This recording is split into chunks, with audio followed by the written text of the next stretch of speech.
Before I met Staff Sergeant Eddie Clayton, I couldn't have cared less about Afghanistan. I even took an international terrorism course for a World Studies credit as part of my degree program in the summer of 2010, and I hated that class. At the time, I never would have believed that I'd be an Army wife a few years later. I have to admit that since Eddie's retirement in 2015, I haven't given the graveyard of empires much of a thought, but when I saw that massive mess of mayhem that tried to pass as a tactical withdrawal, it made my blood pressure boil like a kettle of kawa tea. I also want to point out that I am not a Donald Trump supporter. I never voted for him. I don't own a red MAGA hat. I am vaccinated. I will not complain if someone asks me to wear a mask in a business or anywhere. My criticism of the Biden administration has nothing to do with the fact that he's a Democrat. The truth is, it was on his watch. He is the one who implemented the tactical withdrawal. He is the commander-in-chief, and I don't care what mistakes Trump may have made, or Obama, or Bush, or we can even take it as far back as Gorbachev, because it was the Afghanistan-Russian war that started the whole thing. So anyhow, the point is, Joe Biden is the commander-in-chief, and it was on his watch that we had this foobar of a tactical withdrawal, and that is the point of today's video. I am author Gwen Alyce Clayton, and I am the wife of retired Staff Sergeant Eddie Lee Clayton, who served in Mazar-i-Sharif, Afghanistan from March to December 2013. We're here today at the Veterans Memorial Shrine and Museum to talk about the withdrawal of American troops from Afghanistan. Behind me is a replica of the actual Vietnam Memorial Wall found in Washington, D.C. After 20 years of combat, it is long past time for troops in Afghanistan to come home. But they should have left from a position of power, not the shitstorm that we saw August 15th. Many are comparing it to Vietnam. Now, I understand that everybody wants to get out of Afghanistan, and maybe we should have never gone in there to begin with, and it certainly shouldn't have lasted 20 years. So Eddie and I are not upset that we withdrew. In fact, he was supposed to be part of the drawdown back in 2013, and here it is 2021, and we're just now leaving. But the way the Biden administration handled it is what has us so upset. I don't know anything about Vietnam. I'm too young to remember. And my father served in World War II, not Vietnam, like other fathers of children my age. So I'm not going to talk about that. I'll let Eddie handle that. But I can talk about Afghanistan and what it meant for Eddie and me to watch our own government hand over 20 years worth of blood and treasure to the very enemy we were fighting. Eddie and I were not married yet when he deployed to Afghanistan. In fact, we had just started dating a month earlier. I met him in October of 2012, but I thought he was too quiet and conservative for my tastes. But he was so sweet and kind, and he kept calling, and he really seemed interested in me. So finally, by February of 2013, he had convinced me to be his steady girlfriend. We even made it Facebook official. I figured it would be a great adventure. The fact that I agreed to stay faithful to a man I hardly knew for 9 months while he just shipped off 8,000 miles away, off into the war zone, I figured would make a great adventure. And so I said, what the heck? And I did it. Eddie was a Black Hawk mechanic based in Mazar-i-Sharif, Afghanistan. If that name sounds familiar to you, it may be because you watched the movie 12 Strong, the declassified story of the horse soldiers in Afghanistan. What is really cool about that story is one of the soldiers from the horse soldiers started a distillery in Kentucky called Horse Soldiers Distillery, and Eddie and I got to meet him one day last year, and we even got an autographed bottle of bourbon from him, so that was pretty cool. Mazar-i-Sharif, Afghanistan fell to the Taliban October 14th of this year, just like 2 weeks ago, and just one day before the collapse of the Afghan government. At one point during his deployment, Eddie actually helped some Afghan soldiers learn some ins and outs about the Mi-17 helicopters that they were using. So he met the Afghan soldiers themselves and got to work with them. During the 9 months he was gone, I was home alone, which for me wasn't a big deal because I was used to being single, but for a lot of Army wives who are new, like say it's their husband's first or second deployment, they're not used to being home alone. The problem with being an Army spouse is that you have this hole in your family, in your life, in your heart, and you can't fill it. You can't just go out and find somebody new. That hole doesn't get filled until they come back. And it can be, for me it was 9 months. Sometimes it could be a year or more. I think the Air Force does 3 months. During the 9 months he was gone, I would send him care packages each month, and he sent me roses each month. I also volunteered to be the family readiness group team leader. So I was in charge of 12 different soldiers' families, and making sure that they had everything they needed, that they were okay. And we would have different get-together events called yellow ribbon events, and we would meet up with each other once in a while, even though we were fairly spread out. At the time, I didn't think I was Army wife material. I'm not a military person, and I was a very happy empty nester. My daughter was grown and had just left the house, so I was really looking forward to just going out and having fun. So I really wasn't into the whole family thing anymore. I was done with that. But it ended up being a very enriching time of my life, and I really appreciate it. It was great. It was good times. It was. We're all happy that our soldiers came home, of course, but it was a point of view that very few people get, and I feel very privileged that I got to have that. At the end of the deployment, I was awarded the Outstanding Volunteer During Deployment Award, and that was really special. Very rewarding experience for that whole thing. Today, I'm a proud Dependa. That's supposed to be a pejorative term, but I'm gonna claim it, and I'm gonna own it. So that's fine. I'm a Dependa, and I'm cool with that. The jewelry that I'm wearing today came from the Afghan bazaar where he did some shopping. He got me this necklace that is made of lapis lazuli. If you're a mythology fiend, you might recognize that from various different myths like Gilgamesh and Iana and Ishtar. And I also have this really cool bracelet. And then he got the black diamonds and blue diamonds for my ring.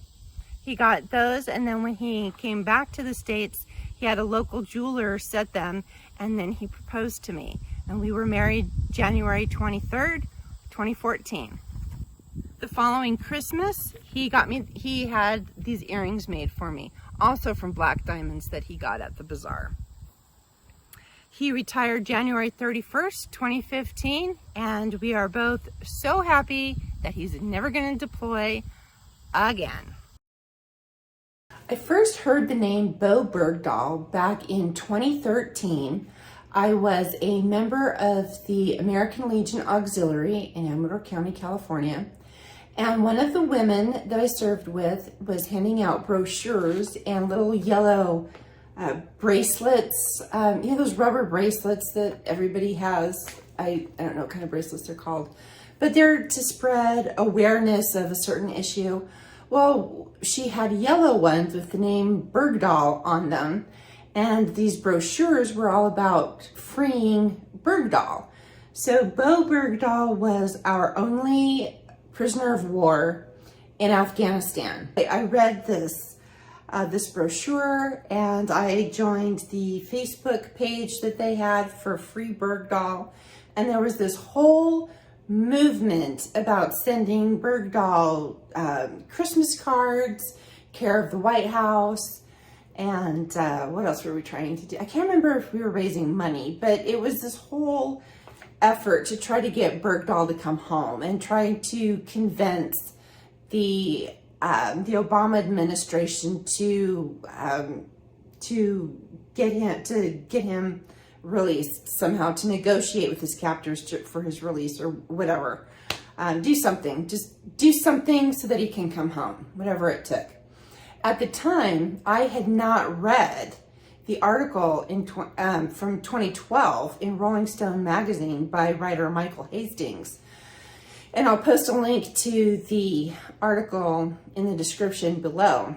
But it talked all about, now the article was from 2012. Bowe Bergdahl was captured by the Taliban in 2009. And the Rolling Stone article goes on at length about how he walked off his post and why he did that. Apparently he had joined the army with these dreams of freeing the Afghan people. He really wanted to do this big, which I'm sure everybody who joins the military has dreams of doing all this great philanthropic work of saving the people. And that's what he wanted to do. But the unit that he was in, theoretically, allegedly, they were inept, immoral, and just, what word did I use? I wrote it all down. And unjust, and indecisive, and unjust. So a lot like corporate America. So he was pretty much a loner, but he had one friend in the entire group, and he died in a blast from a roadside bomb. So Bowe was devastated and hopeless, and just, he'd had it. He'd had enough. On June 27th, 2009, he sent an email to his parents, and he just said, the future is too good to waste on lies, he wrote, and life is way too short to care for the damnation of others, as well as to spend it helping fools with their ideas that are wrong. So it sounded like a suicide note, but instead of suicide, Bergdahl deserted. Within 24 hours, he was captured by the Taliban and held for 5 years. The Taliban originally wanted to exchange him for 15 detainees that were being held in Guantanamo Bay, Cuba, and a large sum of cash. And the US government said, no way.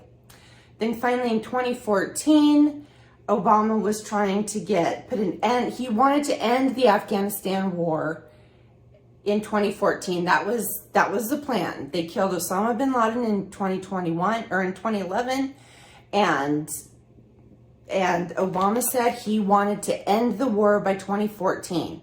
So finally on May 1st, Obama goes to Bagram Air Base in Afghanistan and tells the people that he was pursuing a, quote, negotiated peace with the Taliban. That peace included a prisoner exchange. So Bergdahl was released by his captors May 31st, 2014, an exchange that cost the United States 5 Guantanamo Bay detainees. Now those 5 detainees have all returned to the fray. In fact, 1 or 2 of them were part of the peace negotiations that President Donald Trump, well, former Vice President Donald Trump and current President Joe Biden have been negotiating with to pull out troops by 2021. And in the meantime, Bergdahl, the last interview that I saw with Bergdahl was with The Guardian, and it was 3 years ago, and he was hiding out in some shed because he had a price tag on his head, and Donald Trump had said that he pretty much called for his execution.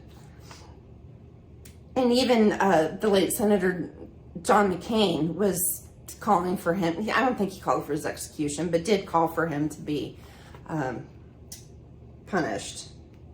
So anyhow, Bergdahl did end up getting court-martialed. He pleaded guilty to everything, to desertion. He never negotiated with the enemy, though. So I do want to point that out. And God, poor guy. The poor guy was tortured. He was emaciated. It was just not a good thing at all. But it's a really messed up situation, and Bergdahl was a really messed up soldier. And far too many messed up soldiers die by suicide. And he chose to desert instead. But I bring this up because I want to bring up the point about veteran suicide and active duty suicide. In a June 2021 paper for Boston University titled High Suicide Rates Among United States Service Members and Veterans of the Post 9/11 Wars, author Thomas Howard Suett III estimates 30,177 active duty personnel and veterans of the post 9/11 wars have died by suicide, significantly more than the 7,057 service members killed in post 9/11 war operations. That's a lot. That's a huge difference. That is, I'm really bad at math, but I want to say, what, 4 times? 4 times more veterans die by suicide than are killed in action. I think that's a real problem. Suett writes, in the post 9/11 era, the rise of improvised explosive devices, IEDs, the attendant rise in traumatic brain injuries, TBI, the war's protracted length, advances in medical treatment that keeps service members in the military longer, and the American public's distrust in the post 9/11 wars have greatly contributed to increased suicide rates. High suicide rates mark the failure of the U.S. government and U.S. society to manage the mental health costs of our current conflicts. So I will post links to the Rolling Stone the Rolling Stone article, the Guardian interview, and the paper from Boston University that I was just talking about. I'll post all that in the description below. My husband Eddie joined the United States Marine Corps in 1981. He served in that branch for 4 years and then switched to the Army so he could become a helicopter mechanic. He did 20 years of active duty total, Marine Corps and Army, and 12 years of reserve component. By the time he retired in 2015, he had 32 years of service total. Withdrawals are a normal part of the process, but normally your exit plan is just as detailed as your invasion. Soldiers, more than anyone else, look forward to the day the fighting is over. The only people who oppose withdrawals are the military-industrial complex. Every American should be furious. This should be a time of joy. No more bloodshed, no more dying. But it has turned into a complete and utter failure. Our allies were completely blindsided, the Afghan people were thrown to the Taliban, and our own American citizens were left to their own devices. Eddie, compare and contrast for me the 2 images we see of the helicopters rescuing people from the embassies in Vietnam and in Afghanistan. 2 images we see of the helicopters over Vietnam or over Saigon and Kabul are images of failed policies in both wars. In Vietnam, we scaled back our military, but we did not pull them out. We still provided protection for Saigon so we could extract our civilian personnel and our Vietnamese friends. The picture you see of the helicopter over the embassy in Saigon was the very last helicopter out of Vietnam on April 4th, 1975. In Afghanistan, the image we see of the helicopter over our embassy is different because the government of Afghanistan had collapsed and we were extracting personnel from our embassy to the Kabul airport so they could continue to process the SIVs because we had pulled our military out without extracting our civilians and our Afghan friends first. Also at the Veterans Memorial Shrine and Museum is this memorial for the global war on terror, Operation Iraqi Freedom, Operation Enduring Freedom. And I'm going to put a penny here because a penny is a symbol is a sign that you visited the grave. A nickel means you served with them in boot camp. A dime means, I forgot what the dime means. And a quarter means that you were with the vet when they died. I will leave a penny on the memorial just as my own form of memorial for all of the people who died in Iraq and Afghanistan in this 20-year clusterfuck. My thoughts on the withdrawal from Afghanistan are that I echo Eddie's opinion about how the withdrawal was completely messed up. I think most Americans agree with that. And I also echo his sentiments about being glad that we are done. I mean, we should have been out a long time ago. I mean, he was there in 2013 and it was the drawdown back then. So that was 8 years ago. 8 years ago he was there. So it's a long time. The withdrawal itself is a long time coming, but there needs to be a plan in place.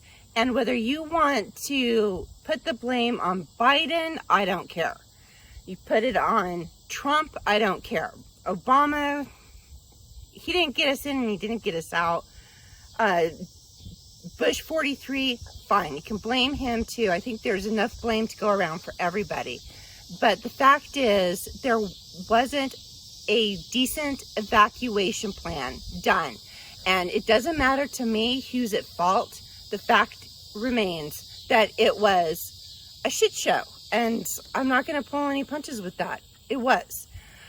I want leaders, whether it's political leaders or business leaders or anybody else, please stop giving veterans reasons to suffer.